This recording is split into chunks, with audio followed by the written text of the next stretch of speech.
Welcome to Soulmate Wisdom, and I'm Dr. Abdul Nasir Chaudhry in front of you with a very beautiful and very motivational video.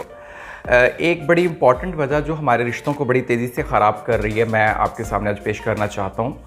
क्योंकि relationship expert coach होने के नाते से मेरे पास जो patient आते हैं, जो अपने मसाइल लेके आते हैं, टेंशन, डिप्रेशन, एंग्जाइटी के, जब हम उस चीज़ को हल करते हैं तो हमारे पास बहुत सारी वजूहात सामने आती हैं। तो एक वजह जो हमारे रिश्तों को खोखला कर रही है वो क्या है? वो है ज़ुबान का गलत इस्तेमाल और अल्फाजों का गलत इस्तेमाल। अक्सर ये बात सुनने में आई है, ये कहा जाता है यार ये बंदा दिल का बहुत अच्छा है, ज़ुबान का बहुत कड़वा है। तो मैं एक छोटी सी बात आपके सामने शेयर करना चाहता हूँ। हकीम लुकमान अपने वक्त के बहुत दाना शख्स थे। एक बार बादशाह वक्त ने उनको अपने पास बुलाया और कहा कि यार ये बकरी ले जाओ और इसको ज़िबा करो, इसके जिस्म के दो खूबसूरत तरीन हिस्से जो हैं वो निकाल के ले आओ। हकीम लुकमान गए, उसको ज़िबा किया, उसके जिस्म के दो खूबसूरत तरीन हिस्सों को निकाला और ले आए, बादशाह सलामत की खिदमत में पेश कर दिया।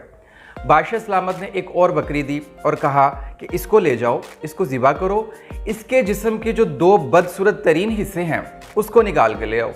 अब हकीम लुकमान गए, बकरी को ज़िबा किया, उसके जिस्म के दो हिस्से निकाले और ला के बादशाह सलामत को पेश कर दिए। बादशाह सलामत ने देखा कि जो खूबसूरत तरीन हिस्से हैं वो भी बकरी का ज़ुबान और दिल था, और जो बदसूरत तरीन हिस्से हैं वो भी बकरी का ज़ुबान और दिल था। तो जब बादशाह सलामत ने इंक्वायर किया, पूछा भाई हकीम साहब ये क्या मामला है? अच्छे तरीन हिस्से भी ज़ुबान और दिल है और बुरे तरीन हिस्से भी ज़ुबान और दिल है। तो इस पर हकीम लुकमान ने कहा कि देखिए, अगर इंसान का ज़ुबान और उसका दिल अच्छा है तो फिर उससे अच्छा इंसान दुनिया में कोई मौजूद नहीं है, और अगर उसकी ज़ुबान और दिल अच्छा नहीं है तो उससे बुरा शख्स भी दुनिया में मौजूद नहीं है। तो बात जो मैं आपके सामने बताना चाहता हूँ वो ये बताना चाहता हूँ कि हमें अपने अल्फाजों का इस्तेमाल अपने रिश्तों में, अपने दोस्त अहबाब के साथ, अपनी प्रोफेशनल लाइफ में ऐसा करना चाहिए कि दूसरे हमसे मोहब्बत करें। हम अल्फाज का चुनाव ऐसे करते हैं कि दूसरा हमसे बदज़न हो जाता है, हमारे रिश्तों में दरारें पड़ जाती हैं, लोग हमसे मिलना गवारा नहीं करते। इसके पीछे रीज़न क्या है? देखिए जी, आज की जो साइंस है इसने ये डिस्कवर किया है, आपकी जो आवाज़ है ये साउंड एनर्जी है। ये एक वाइब्रेशनल पैटर्न क्रिएट करती है। जब कोई बंदा आपको नाम से पुकारता है, किसी तरीके से पुकारता है, कौन से अल्फाज का चुनाव करता है, तो इससे पर्टिकुलर वाइब्रेशंस जो हैं वो आप तक पहुंचती हैं। ये वाइब्रेशंस अच्छी भी हो सकती हैं और ये वाइब्रेशंस बुरी भी हो सकती हैं। लिहाजा ये चीज़ बड़ी इम्पॉर्टेंट है कि आप किसी को भी पुकारें तो उसके अच्छे नाम से पुकारें, उसकी अच्छे अल्फाजों के साथ पुकारें, ताकि आप अपने रिलेशनशिप्स में एक मोहब्बत और जो है चाहत क्रिएट कर सकें। इन अल्फाजों की वजह से आप देखिए कि आपके जो रिश्तों में दरारें पड़ रही हैं। आप खुश अखलाकी से अगर पेश नहीं आते, आप अगर दयानतदारी से पेश नहीं आते, तो आप अपने रिश्तों में, अपनी दोस्त अहबाब में अपनी इज्जत को खो बैठेंगे और फिर बाद में गिले शिकवे किए जाते हैं कि यार मैं तो इसके साथ बहुत अच्छा चल रहा था और ये मेरे साथ अच्छा नहीं चल रहा। तो उसके पीछे जो वजह निकल के सामने आई है, थोड़ा सा रिसर्च की है तो ये चीज़ सामने आई है कि हम अच्छे अल्फाज अपने रिश्तों में इस्तेमाल नहीं करते। उसके बाद फिर ढंडोरा पीटते हैं कि मेरी तो इज़्ज़त नहीं रही, ये तो मेरी इज़्ज़त नहीं करता, शुरू में मेरी बहुत इज़्ज़त करता था। तो अगर गौर करें तो आपसे ही कोई ऐसी गलती हुई होती है कि जिससे जो दूसरा है वो आपसे बदज़न हो जाता है। तो बराए मेहरबानी मेरी आपसे ये रिक्वेस्ट है कि अच्छे अल्फाज अपनी ज़िंदगी में लेके आएँ, अच्छी गुफ्तगू करें, आदाब का ख्याल रखें।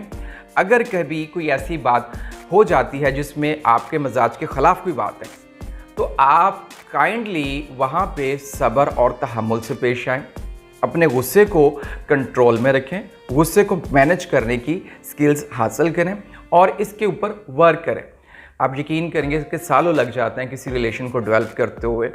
अपने बहन भाइयों में चाहत हो, मियाँ बीवी, औलाद, अब गर्ज कितने भी रिश्ते देख लें, अगर आप मिल में कोई देख लें, मज़दूर और मालिक का रिश्ता है, वर्कर का और ऑनर का रिश्ता है, बहन भाइयों का रिश्ता है, मियाँ बीवी का रिश्ता है, दोस्त अहबाब के रिश्ते हैं, दुनिया में जितने भी रिश्ते मौजूद हैं इन सब में मोहब्बत, चाहत का जो रंग भरा जाता है वो अच्छी ज़ुबान, मीठे बोल से भरा जाता है। मीठे बोल से आप दुनिया की हर चीज़ को जीत सकते हैं, आप हर एक के दिल को जीत सकते हैं।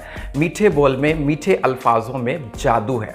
ये अच्छी वाइब्रेशंस दूसरे तक लेके जाते हैं, और जिससे क्या होता है कि दूसरा आपके बारे में अच्छा महसूस करता है, अच्छा बोलता है और अच्छे तरीके से वो बिहेव करना चाहता है। तो जब आप खुद अच्छे होंगे, अच्छे अल्फाज यूज़ करेंगे, अच्छी वर्डिंग यूज़ करेंगे, आप यकीन जानिए आपकी ज़िंदगी बहुत खूबसूरत हो जाएगी। और एक वक्त आएगा कि आपका हर रिश्ता कि जिसके साथ आपकी अनबन भी थी वो भी आपसे मोहब्बत करने लगेगा। तो मेरे ख्याल में बात आप मेरी समझ गए हैं। हमें आज से अपनी लैंग्वेज के ऊपर तवज्जो देनी है, अपनी वर्डिंग पे तवज्जो देनी है। ये एक स्टेप मैं आपको बता रहा हूँ किसी के दिल में भी अपनी चाहत पैदा करने का। तो इंशाल्लाह मिलते हैं नई मोटिवेशनल वीडियो के साथ। तब तक के लिए अस्सलाम वालेकुम व रहमतुल्लाहि व बरकातुहू।